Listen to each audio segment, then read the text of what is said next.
Bien, buenas tardes a todos. En principio, a una nueva charla, conferencia de la Orden Rosacruz ON, fundada por el venerable maestro Onjo Wamson, y vamos a hablar concretamente de la figura de Adán y Eva, utilizando una de las moradas filosofales de Fulcanelli eh, para dar soporte a las explicaciones y, por supuesto, totalmente develadas esas explicaciones con toda la enseñanza de la Orden Rosacruz y las explicaciones del maestro Johansson.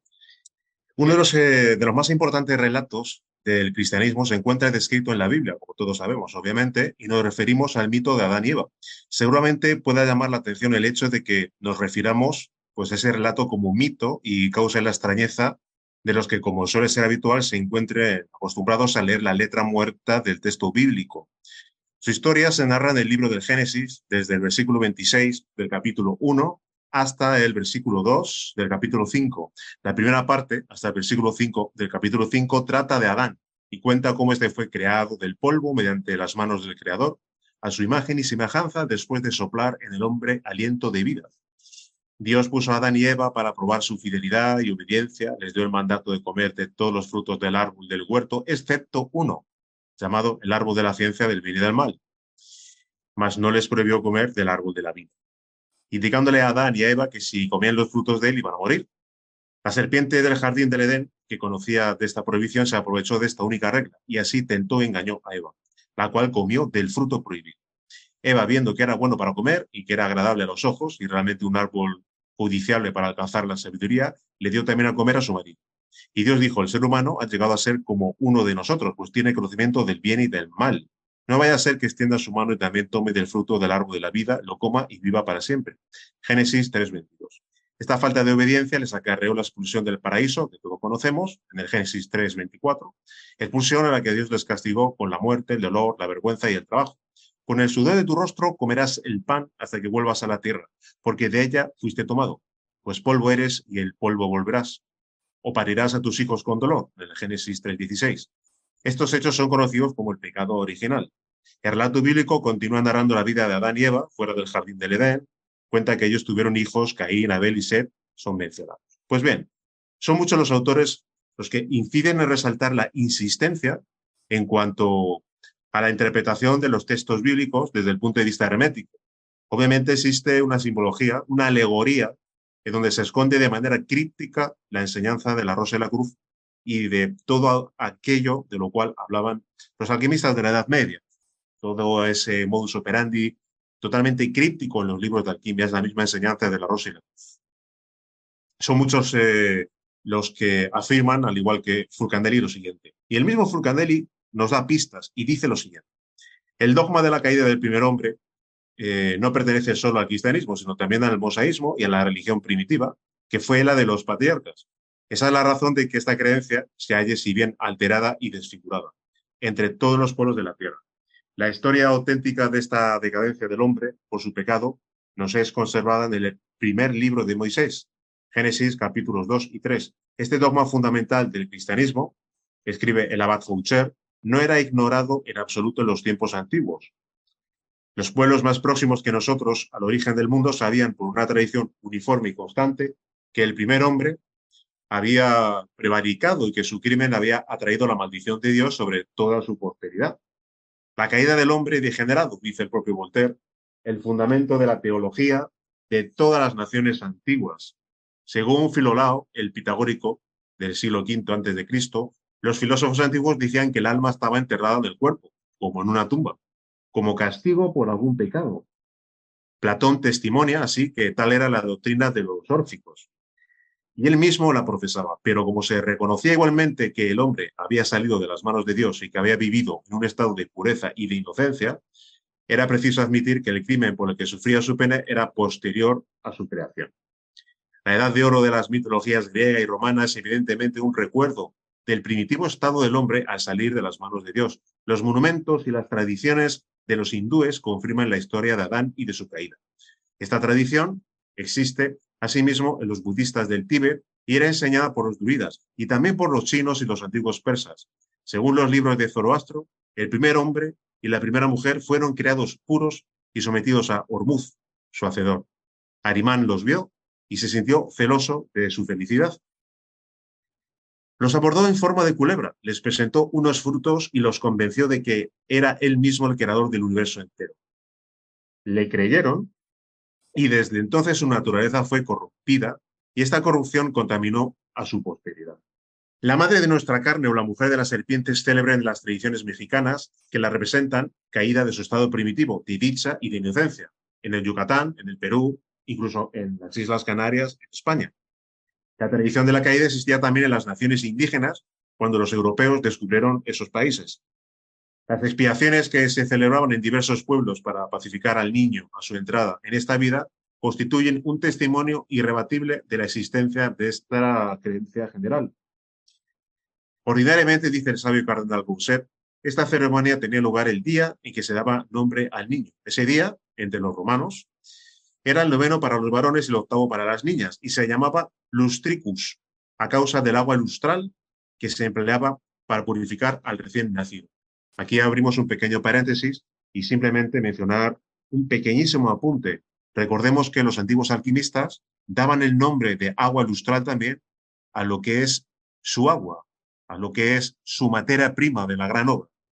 La llamaban de muchísimas maneras con bastantes sinónimos, pero esa agua lustral de la que se servía, simbólicamente aquí también es mencionada cuando se habla precisamente de la purificación de un recién nacido. Los egipcios, los persas y los griegos tenían una costumbre semejante. En el Yucatán, en América, se llevaba al niño al templo donde el sacerdote derramaba sobre su cabeza el agua destinada a este uso y le daba un nombre. Tal como hemos comentado, en las Islas Canarias, las mujeres desempeñaban esta función en lugar de los sacerdotes. Y las mismas expiaciones se encuentran prescritas por la ley entre los mexicanos. En algunas provincias se encendía igualmente fuego y se hacía ademán de pasar al niño por la llama, como para purificarlo a la vez por agua y por fuego. Y es precisamente dichos elementos, agua y fuego, los que el iniciado, el aspirante Rosacruz, el alquimista, emplea para su regeneración. Y volveremos a esta idea un poquito más adelante. Partimos de la idea de la necesidad de regeneración y la necesidad del despertar. Todos los poderes fácticos, todo el sistema educativo, la ciencia, parte de la base de que el animal racional se encuentra en un proceso evolutivo y a su vez es producto de la evolución, por lo que su situación actual en cuanto a su conciencia, su evolución, etcétera, sería una situación normal. Sin embargo, la realidad es bien distinta. El animal racional, equivocadamente llamado hombre, no posee un único yo permanente e inmutable, sino que su psiquis está compuesta de múltiples yoes, lo que se llama el ego. Al respecto, el maestro Johansson afirma: el ego es quien mantiene al animal racional cubierto del lodazal de la inconsciencia y la degeneración. Y es él, el ego, quien utiliza los vehículos tanto físicos como suprasensibles para manifestarse y satisfacer sus más negros apetitos. La criatura humana, al ser un trío de materia, energía y ego, posee un cuarto elemento, y ese cuarto elemento es la conciencia, o la esencia, la chispa divinal o el Buddhata. Todos esos términos son sinónimos. Realmente, continúa el maestro afirmando, el animal racional, vulgarmente denominado hombre, es simplemente un trío de materia, energía y ego. La materia se halla conformada por sus cuerpos físico, vital, astral, mental y causal. La energía la constituye todo aquel poder dimanante de estos vehículos. Así, en el cuerpo físico tenemos la energía predominante, que es la muscular. En el cuerpo vital encontramos la energía vital. En el cuerpo astral, la fuerza o energía estrictamente sentimental, que se experimenta en situaciones comunes y complejas humanas. La energía mental propia del cuerpo mental y la energía pertinente al cuerpo causal, que es aquella denominada fuerza de voluntad, que no son sino deseos concentrados conforme a los intereses del propio ego. El ego lo constituyen todo un gran conjunto, una legión de pequeños y grandes yoes, que son millares. Eso que es el ego está alegóricamente explicado por el Maestro Jesús al dirigirse a la legión que expulsó de un poseído. Y también concretamente cuando expulsó a los mercaderes del templo, tal como vemos en la diapositiva actual, con ese magnífico grabado. El ego lo constituyen todos nuestros deseos, emociones, ansias, voluntades. El ego lo conforman todos nuestros vicios, pecados, virtudes, defectos, cualidades. Todo lo que la criatura hace no es más que la voluntad del ego. El animal racional es simplemente ego, legión de yoes, malignos, hipócritas, cínicos, virtuosos, religiosos, ateos, etc. Todo lo que se manifiesta en el animal racional es solo ego. El animal intelectual es un vehículo de expresión del ego. Sin embargo, encontramos todavía en eso que es el ego que se manifiesta a través de todos los vehículos de expresión del llamado hombre, un algo muy distinto, algo divino, extraño, y ese algo no tiene nada que ver con el ego. Ahí, en las profundidades tenebrosas de eso que es el ego, encontramos una chispa divina. Encontramos al Buddhata o consciencia. El ego es quien mantiene al animal racional cubierto de inconsciencia y la degeneración. El ego es inconsciencia y esgrime toda una gama de fabulosos argumentos racionales, lógicos, de sentido común, mediante los cuales se aferra a su submundo y rechaza eso que puede, como es natural, eliminarlo. Y hace que el Buddhata y la consciencia se adormezcan más y más al empuje avasallador de los yogis. Cuando esto ocurre, el ego es quien gobierna y maneja inconscientemente todos y cada uno de los vehículos o cuerpos sutiles. Es el ego quien gobierna el cuerpo físico y durante las horas del sueño es también el ego quien maneja el cuerpo astral y los demás cuerpos como el cuerpo mental y causal. Afortunadamente para el animal racional, no todo está perdido, pues si bien tiene esos cuerpos enunciados, pero manejados por el ego, hay en él algo superior, algo eminentemente divino, y este algo es el Buddhata, la conciencia. Y es precisamente que el animal racional se encuentra en ese proceso involutivo de degeneración debido al uso negligente e indebido de su energía sexual, la cual le mantiene en estado hipnótico, adormecido, inconsciente y mecánico, por lo que es preciso comprender la necesidad de alcanzar mediante un proceso de regeneración el despertar de la conciencia y la autorización del ser. Ahí radica el mito de la caída que luego veremos, pero sigamos avanzando. Continúa Fulcanelli afirmando lo siguiente. Bajo la tradición bíblica de la caída del primer hombre, los filósofos herméticos con su acostumbrada habilidad han ocultado una verdad secreta de orden alquímico. Eso, sin duda, es lo que nos sirve y lo que nos permite explicar las representaciones de Adán y Eva que se descubren en algunos viejos edificios del Renacimiento. Uno de ellos, claramente característico de esta intención, servirá de arquetipo a este estudio. Esta morada filosofal situada en Le Mans, Francia, nos muestra en el primer piso un bajorrelieve que representa a Adán con el brazo levantado para tomar el fruto del árbol de la ciencia, mientras que Eva atrae la rama hacia él con la ayuda de una cuerda. Ambos llevan filacterias, atributos encargados de expresar personajes que tienen un significado oculto. Aquí vemos una imagen de dónde está situada esta morada filosofal, en una calle de Le Mans, y aquí un poquito más claramente esta figura, de la cual estamos hablando. Este motivo oculto, maltratado por las intemperies, decía Fulcanelli, que apenas han respetado más que las grandes masas, está circunscrito por una corona de follaje, flores y frutos, jeroglíficos de la naturaleza fecunda, de la abundancia y de la producción. A la derecha y arriba se distingue entre motivos vegetales carcomidos la imagen del sol, mientras que a la izquierda aparece la de la luna. Ambos astros herméticos contribuyen a acentuar y precisar aún más la cualidad científica y la expresión profana del tema extraído de las Sagradas Escrituras. Señalemos de paso que las escenas laicas de la tentación están conforme a las de la iconografía religiosa. Adán y Eva aparecen siempre separados por el tronco del árbol paradisiaco. En la mayoría de los casos, la serpiente enrollada en torno a aquel se representa con cabeza humana. El grupo en plata maciza del tabernáculo de la Catedral de Valladolid permanece fiel al realismo. Como vemos en la imagen, la serpiente es representada bajo su aspecto natural y sostiene sus fauces ampliamente abiertas una manzana entre sus colmillos. Bien, tal como hemos comentado al principio, hay una doble simbología. Una simbología, podríamos decir, si se nos permite la expresión, en dos aspectos. Hemos de recurrir doblemente a la figura de la alegoría, el aspecto alquímico y al aspecto relacionado con el hombre primordial. En cuanto al aspecto alquímico, Fulcanelli afirma lo siguiente. Adamus, nombre latino de Adán, significa hecho de tierra roja. Es el primer ser de naturaleza, el único entre las criaturas humanas que ha sido dotado con las dos naturalezas del andrógino. Podemos, pues, considerarlo, desde el punto de vista hermético, como la materia básica unido al espíritu en la unidad misma de la sustancia creada, inmortal y perdurable. Pero desde que Dios, según la tradición mosaica, hizo nacer a la mujer, individualizándolo en cuerpos distintos y separados, esas naturalezas al principio asociadas en un cuerpo único, el primer Adán, tuvo que borrarse. Se especificó al perder su constitución original y se convirtió en el segundo Adán imperfecto y mortal. El Adán principio, del que jamás hemos descubierto figuración alguna en ningún sitio, es llamado por los griegos de una manera determinada, palabra que designa en el plano terrenal el acero más duro, domable y todavía virgen, lo que caracteriza muy bien la naturaleza profunda del primer hombre celeste y del primer cuerpo terrestre como solitarios. ¿Cuál es, pues, este acero del que tanto hablan los filósofos, los alquimistas? Así nos enteramos de que el azufre y el mercurio, principios generadores de los metales, no fueron en su origen sino una y la misma materia, ya que solo más tarde adquirieron su individualidad específica y la conservaron en los compuestos nacidos de su unión. Y aunque sea mantenida por una poderosa cohesión del arte, sin embargo, puede romperse y aislarse el azufre y el mercurio bajo la forma que le es propia. Aquí vemos una serie de grabados alquímicos representando lo que es ese arquetipo del andrógino que representa ese Adán primigenio. Desde el punto de vista alquímico, serían las dos sustancias en su conjunción, el mercurio y el azufre. Bien, el azufre, principio activo, es designado simbólicamente por el segundo Adán y el mercurio, elemento pasivo, su mujer, Eva. Este último elemento, mercurio, reconocido como el más importante, es también el más difícil de obtener en la práctica de la obra. Su utilidad es tal que la ciencia le debe su nombre, ya que la filosofía hermética está fundada en el conocimiento perfecto del mercurio. Eso es lo que expresa el bajorrelieve que acompaña y limita el panel de Adán y Eva en la casa de Le Mans.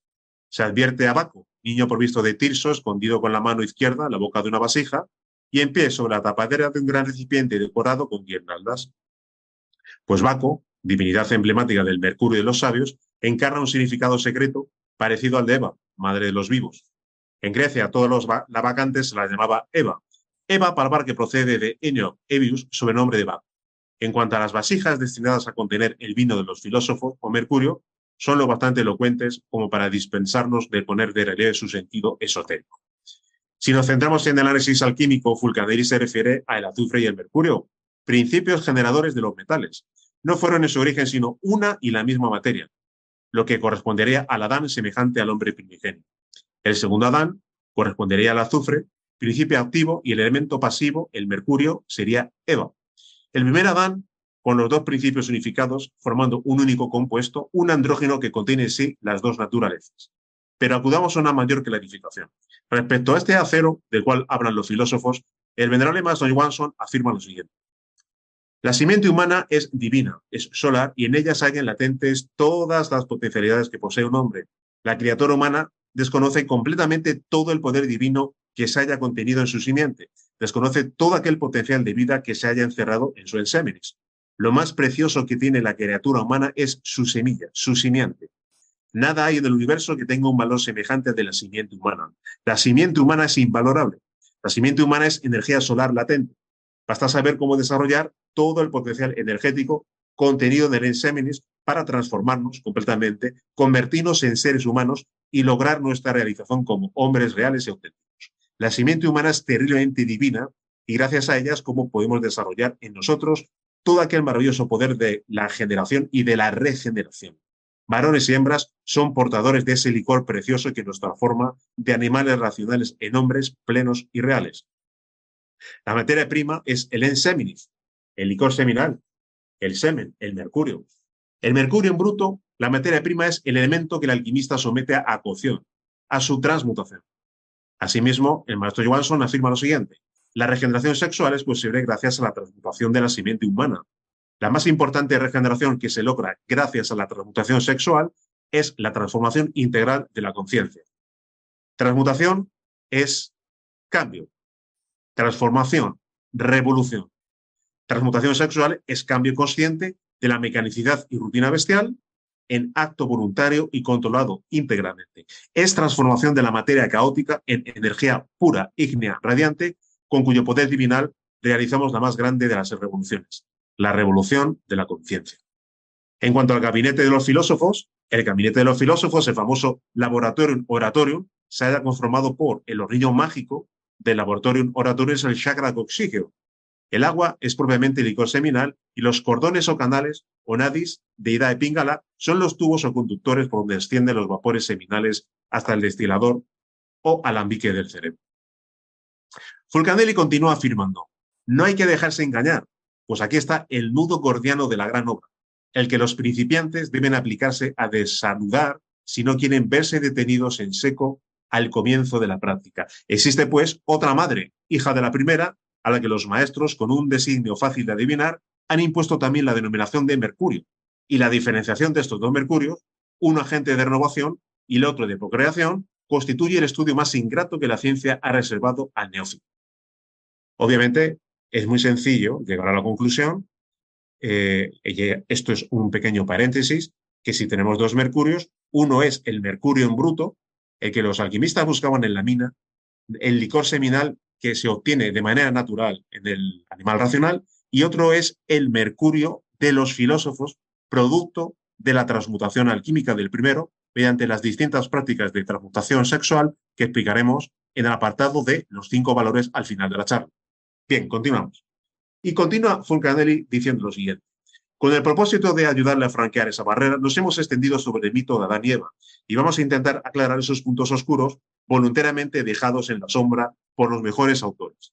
La mayoría de ellos se han contentado con describir de manera alegórica la unión del azufre y del mercurio, generadores de la piedra, al que llaman sol y luna, padre y madre filosóficos, fijo y volátil, agente y paciente, macho y hembra, águila y león, Apolo y Diana, que algunos convierten en Apolonia y Diana. Gabritius, Bella y Urim Tumim, las dos columnas del templo, Yaquín y Boaz, el anciano y la joven virgen, en fin, muchas denominaciones. Y de manera más exacta, el hermano y la hermana. Pues son en realidad hermano y hermana, ya que ambos tienen una madre común y deudores de la contrariedad de sus temperamentos antes de la diferencia de edad y de evolución que de lo de divergente de sus afinidades. La mujer apropiada a la piedra y que debe unírsele es esa fuente de agua viva, cuya fuente, toda celeste, que tiene particularmente su centro en el sol y la luna, produce ese claro y precioso arroyo de los sabios que discurre hasta el mar de los filósofos, el cual rodea todo el mundo. No deja de tener fundamento que esta divina fuente sea llamada por este autor la mujer de la piedra. Algunos la han representado bajo la forma de una ninfa celeste, otros le dan el nombre de casta Diana, cuya pureza y virginidad no está en absoluto mancillada por el vínculo espiritual que le une a la piedra. En una palabra, esta conjunción magnética constituye el matrimonio mágico del cielo con la tierra, de que algunos filósofos han hablado de tal manera que la fuente segunda de la tintura física que opera tan grandes maravillas nace de esta unión conyugal tan misteriosa. Estas dos madres o mercurios que acabamos de distinguir figuran bajo el emblema de los dos gallos. En la antigüedad, el gallo era atribuido al dios Mercurio. En el panel de piedra situado en el segundo piso de la casa de Le Mans. Están junto a un vaso lleno de hojas y frutas, símbolo de su capacidad vivificante, generadora y vegetal, de la fecundidad y la abundancia de las producciones que resultan. A cada lado de este motivo, unos personajes sentados, uno soplando un cuerno y el otro tañendo una especie de guitarra, ejecutan un dúo musical. A la traducción de este arte de música, epíteto convencional de la alquimia, se refieren los diversos temas esculpidos en la fachada. Pero reconocemos realmente que en la base no existe más que un solo mercurio y que el segundo deriva necesariamente del primero, tal como acabamos de explicar anteriormente. Pues bien, mediante arcanos, alegorías, circunloquios, jeroglíficos, Fulcanelli y otros autores ocultan la verdadera naturaleza de los dos mercurios. El primer mercurio, ya hemos dicho que lo constituye el mercurio en bruto, el licor seminal, antes de su transmutación. Y el segundo mercurio, el llamado mercurio de los filósofos, se configura como el resultado de la transmutación alquímica del primero. Reiteramos de nuevo esta idea porque es la base fundamental para comprender todo lo que estamos hablando respecto a esta morada filosofal y para comprender los procesos de transmutación alquímica de energía sexual. Continúa Fulcanelli ilustrándonos respecto a los detalles de la morada filosofal que estamos develando. El rapto de Deyanira.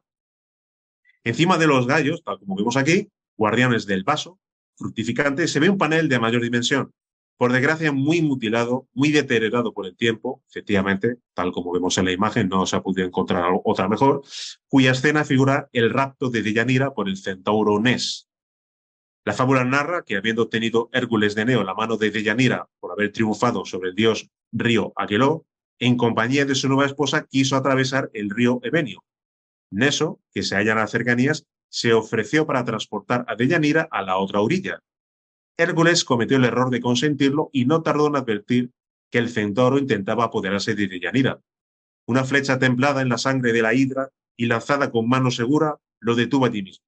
Sintiéndose morir, Neso entregó a Deyanira su túnica, teñida con su sangre, asegurándole que le serviría para atraer a su marido si se alejaba de ella para acercarse a otras mujeres. Más tarde, la esposa crédula supo que Hércules buscaba a Iole, premio de su victoria sobre Eurito, su padre, y le envió la prenda ensangrentada, mas apenas la vistió comenzó a sentir atroces dolores. No pudiendo resistir tanto sufrimiento, se lanzó en medio de las llamas de una hoguera que coronaba el monte Tal y que prendió con sus propias manos. Deyanira, al saber la fatal noticia, se dio muerte desesperada. Esta narración se relaciona con las últimas operaciones del magisterio. Neso representa la piedra filosofal, aún no determinada, ni afecta a alguno de los grandes géneros naturales cuyo color varía del carmín al escarlata brillante. Neso significa en griego vestidura de púrpura, la túnica sangrienta del centauro, que quema los cuerpos más que el fuego del infierno, indica la perfección del producto acabado, maduro y lleno de tintura. Hércules figura el azufre del oro. Pero, ¿qué es la piedra filosofal? ¿Acaso los textos medievales nos dan alguna pista? Obviamente no constituye algo fácil de averiguar. Constituye precisamente un gran misterio. Ese símbolo contiene en sí mismo dos interpretaciones, una general y otra mucho más hermética, esotérica y profunda. El venerable maestro Johansson afirma lo siguiente: la piedra fundamental de la iglesia trascendida del Cristo es el pata, el PTR, Pedro, el sexo. La base de toda boda alquímica se la constituye con la piedra filosofal de la alquimia esotérica y esta piedra es el sexo. Por nuestra parte, retomando la explicación de la piedra filosofal, diremos que la culminación de los trabajos de toda gran obra alquímica es la obtención de la piedra filosofal, el Cristo. Y continúa el maestro afirmando: todo el maravilloso poder solar contenido en la simiente humana es el poder del Cristo. Es el Cristo quien vive y palpita en cada átomo sexual. El Cristo no es un individuo, no es una persona. El Cristo es sustancia que se halla depositada en nuestras mismas glándulas sexuales. Todo átomo es un trío de materia, energía y conciencia, y toda conciencia es trino.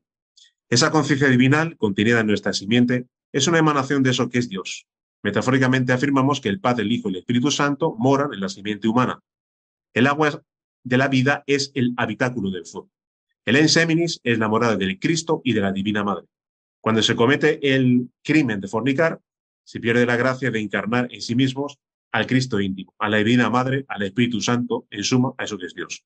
A Dios solo podemos llegar con la castidad real, con la simiente divina viva y palpitante en nosotros y transmutada hacia los más altos niveles de realización, de cristificación.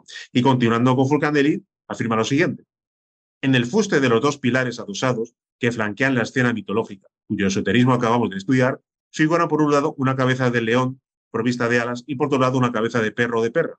Estos animales están en sí mismos representados en su forma completa en los arcos de la puerta de Vitré, tal como vemos en la imagen. El león, jeroglífico del principio fijo y coagulante, llamado comúnmente azufre, lleva alas a fin de mostrar que el disolvente primitivo, al descomponer y reancudar el metal, da al azufre una cualidad volátil sin la cual su reunión con el mercurio resultaría imposible. Algunos autores han descrito la manera de efectuar esta importante operación bajo la alegoría del combate del águila y el león, de lo volátil y lo fijo, combate bastante explicado ya en otra. En cuanto al perro simbólico, sucesor directo del cinocéfalo egipcio, el filósofo Artesio le ha dado patente de ciudadanía entre las figuras de la iconografía alquímica.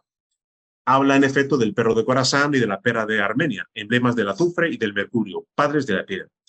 Los hijos de la ciencia, a quienes su perseverancia han conducido al dintel del santuario, saben que tras el conocimiento del disolvente universal, madre única que toma la personalidad de Eva, es decir, el mercurio, nada más importante que del azufre metálico, primer hijo de Adán, generador efectivo de la piedra, el cual recibió el nombre de Caín, pues Caín significa adquisición, y lo que el artista adquiere en primer lugar es el perro negro y rabioso del que hablan los textos, es decir, el cuervo, primer testimonio del magisterio. Por nuestra parte, podemos aclarar que el cuervo, al que se refiere Fulcanelli, es el primer color de la obra, símbolo de la muerte, el llamado en la alquimia caput mortum, consecuencia de la muerte mística del alquimista, cuando el iniciado logra el despertar de la conciencia y como consecuencia de la vivencia, de la enseñanza y los 5 valores de la Rosa Cruz, como consecuencia de la continua práctica del gran arcano o magia sexual, despierta Kundalini. Entonces, con la espada ígnea, con la famosa espada de Excalibur, ya puede empezar a eliminar los yoes que conforman el ego. Recordemos que la espada Excalibur es extraída de la piedra del sexo. Respecto a Kundalini, el venerable maestro Johansson afirma lo siguiente: es la energía sexual, la energía solar concentrada de la simiente, la única que puede despertar en la criatura humana toda aquella gran potencia encerrada en el hueso coxígeo, cuyo bendito nombre es Kundalini. La divina madre Kundalini es la misma bendita madre de Jesús el Cristo, Es María, la Inmaculada, la siempre virgen y virgen en la concepción, en el parto y después del parto. Ella se nutre con la energía sexual y ella es la madre de la energía sexual. La Divina Madre es la madre del Sol Cristo. Ella espera el instante supremo de su despertar para levantarse victoriosa sobre la vara maravillosa que sostiene el organismo planetario, la columna vertebral. Continúa Fulcanelli afirmando. También, según la versión del cosmopolita, el pez sin huesos, Echeneis o rémora, que nada en nuestro mar filosófico, y a propósito del cual Jean Joaquín de Stingel de Ingolfrot asegura que poseyendo una vez el pececillo llamado rémora, que es muy raro, por no decir único, en esta gran mar, ya no tendréis más necesidad de pescar, sino solo de pensar en la preparación, sazonamiento y cocción de ese pececillo. Y aunque sea preferible no extraerlo del medio en que habita, dejándole para sus necesidades bastante agua, a fin de mantener su vitalidad, quienes tuvieron la curiosidad de aislarlo pudieron verificar la exactitud y la veracidad de las afirmaciones filosóficas. Por nuestra parte, hay que aclarar que, tal como hemos comentado en otras ocasiones, en el cristianismo primitivo se representaba al Cristo con la forma de pez, pez que nada en el mar de los sabios, el mar de los filósofos al que llaman nuestro mar, es decir, el ensemis, nuestras aguas espermáticas, las cuales contienen al Cristo en sustancia. En cuanto al análisis del microcosmos hombre relacionado con Adán y Eva, bien hemos penetrado realmente en la revelación hermética del mito alquímico de Adán y de Eva. Si dirigimos nuestro análisis al ámbito estrictamente humano, hemos de traer a colación la afirmación del maestro Johansson, que dice lo siguiente. Es útil poner atención al subrayado varón y hembra los creo que dice la Biblia, refiriéndose a Adán y Eva. El mandato de creced y multiplicaos o fructificad y multiplicaos está dirigido al Adán espiritual, al andrógeno divino, al Adán hermafrodita, al Adán hecho a imagen y semejanza de Dios y fue dado millones de años antes de la creación del Adán de barro, de la creación de Eva y de la separación de los sexos. Si estudiamos el Génesis bíblico, encontramos que Eva es sacada de la costilla de Adán de barro, y no así del Adán primigenio, hecho a imagen y semejanza de Dios. Eso de crecer y multiplicaos o fructificad y multiplicaos es un imperativo espiritual. Hay que crecer, fructificar y multiplicarse en virtudes espirituales, en amor, valor, fe, etc. El mandato es claro y dice fructificad y multiplicaos. Y no dice fornicad y animalizaos. Toda la creación del primer Adán se halla en los versículos anotados del Génesis, mientras que lo referente al Adán de barro o segundo Adán lo encontramos en el capítulo 2, versículo 7. Mas ni a este Adán de barro Dios le aconsejó fornicar, ni degenerarse, ni bestializarse, ni hacerse inmundo, pues mucho después de este andrógino de barro es que Dios dispone la separación de sexos. El varón hembra es primigenio. El Adán y Eva fueron posteriores al andrógino primitivo. Todo es claro para quien anhela comprender las verdades bíblicas, pero cuán difícil e imposible para quien comulga con dogmatismos ortodoxos y fanáticos, así como para los dogmáticos que no quieren entender ni comprender. Mas reiteramos, Dios no le dio a Adán y Eva autorización para fornicar. Dios no le dio a Adán ni a Eva, no les dijeron que se degeneren, que se bestialicen y que se animalicen. Eso está muy claro, pero muy claro. Adán no es un solo hombre. Adán son los millones y millones de seres humanos andróginos hermafroditas que vivían en la cuarta dimensión.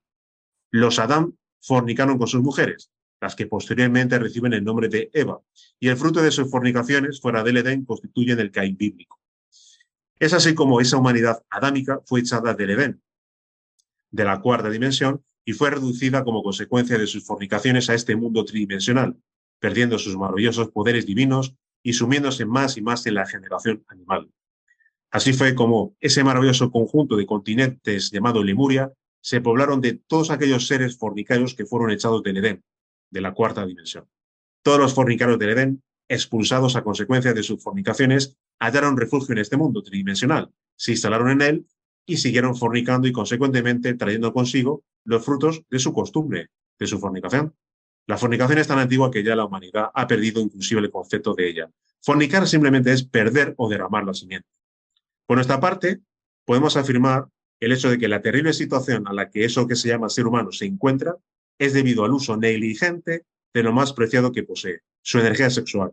El animal racional se encuentra absolutamente en un proceso de degeneración.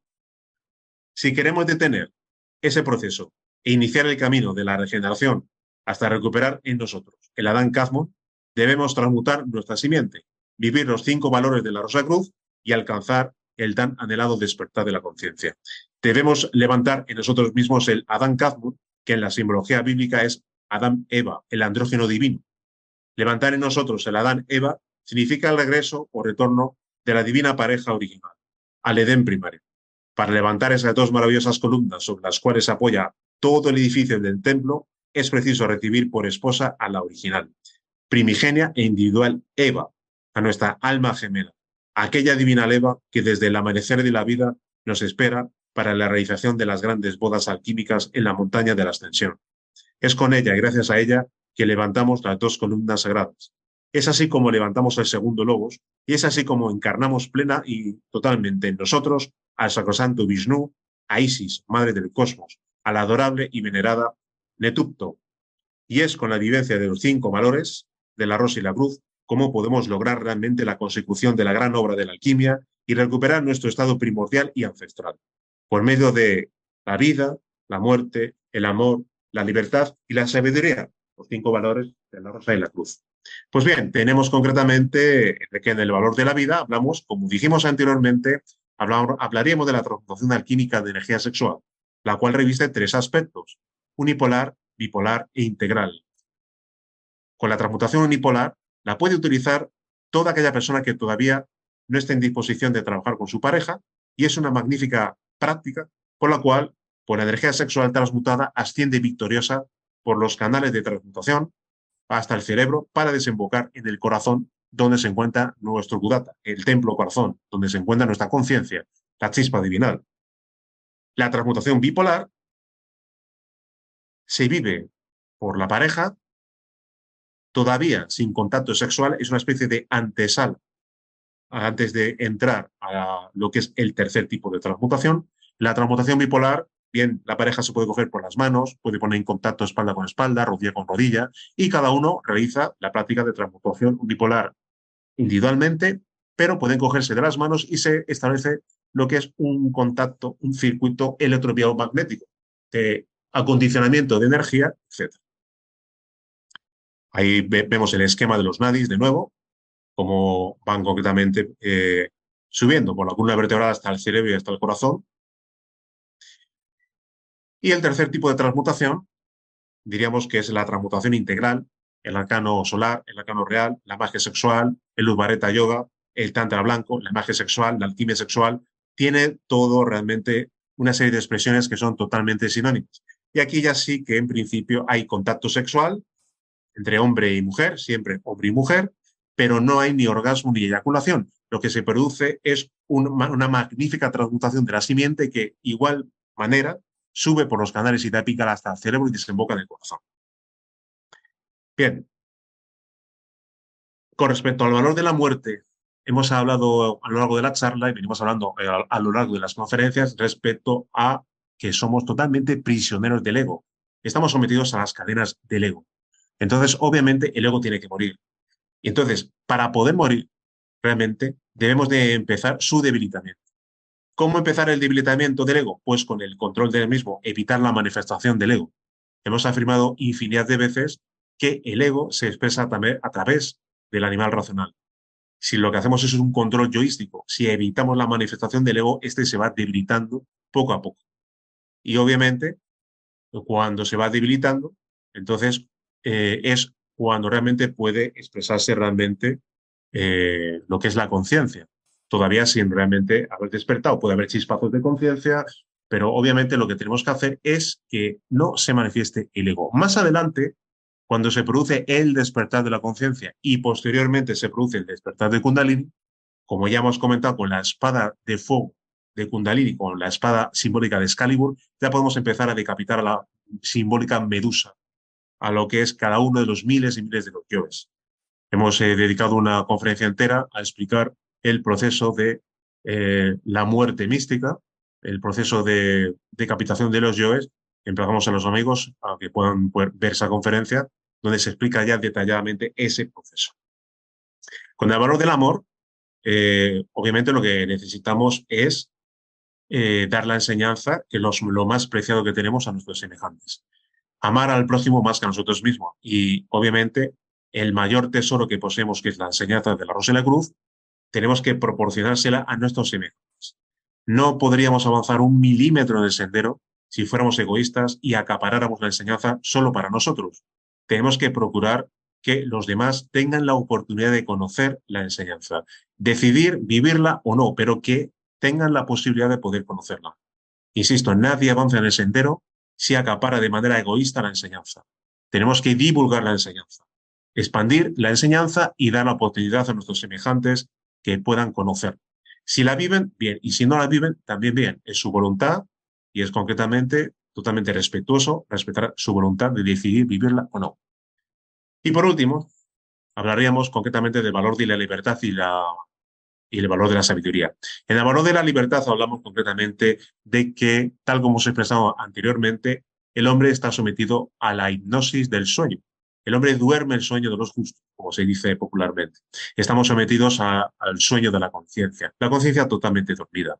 Y no sabemos vivir conscientemente. Tenemos que aprender a vivir conscientemente de segundo en segundo, para lo cual el valor de la libertad se nos habla concretamente de la práctica de división de la atención consciente, que en la Orden Rosacruz-On denominamos la práctica del IAU, individualidad, acción, ubicación. Mediante la práctica del IAU aprendemos realmente a vivir conscientemente de segundo en segundo. La práctica del IAU, la práctica de la división de la atención consciente, tiene, por decirlo así, dos grandes columnas torales: autorrecuerdo y autoobservación. Por medio del autorrecuerdo nos autorrecordamos a nosotros mismos como conciencias. El valor de la individualidad, el aspecto de la individualidad, la I de individualidad, se refiere a autorrecordarse como conciencias. No es un autorrecuerdo racional ni lógico, sino es un autorrecuerdo que se hace realmente con el corazón, con el sentimiento. ¿Quiénes somos como conciencias? Sin perder la noción de quiénes somos, ya con la autoobservación, con lo que es la atención consciente, extendemos nuestra atención hacia lo que estamos haciendo en un momento dado. Y sin perder la noción de quiénes somos y lo que estamos haciendo, extendemos a su vez la atención hacia el lugar en el que nos encontramos. De tal manera que dividimos nuestra atención en tres, siendo un único individuo.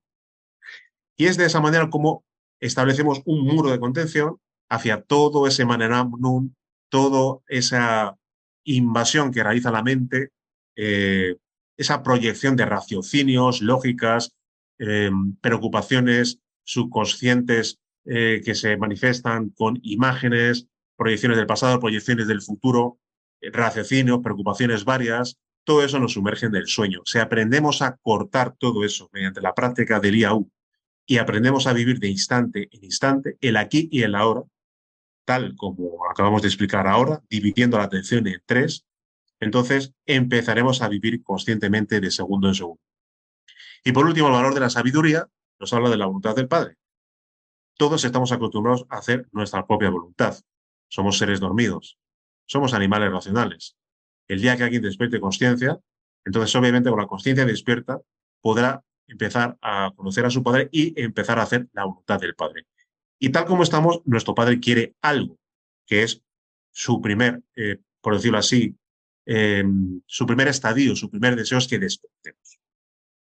De tal manera que, teniendo en cuenta los 5 valores, esa vida, muerte, amor, libertad y sabiduría, viviéndolos al unísono es como logramos realmente y nos encaminamos al despertar de la conciencia y a la liberación de la misma. Con lo cual, pues, bueno, simplemente dar las gracias a los amigos por asistir a la charla. Espero que les haya gustado y seguiremos avanzando, escudriñando y develando la enseñanza Rosacruz. Y, por supuesto, desearles buen fin de semana y les esperamos en próximas charlas. Un abrazo a todos y muchas gracias.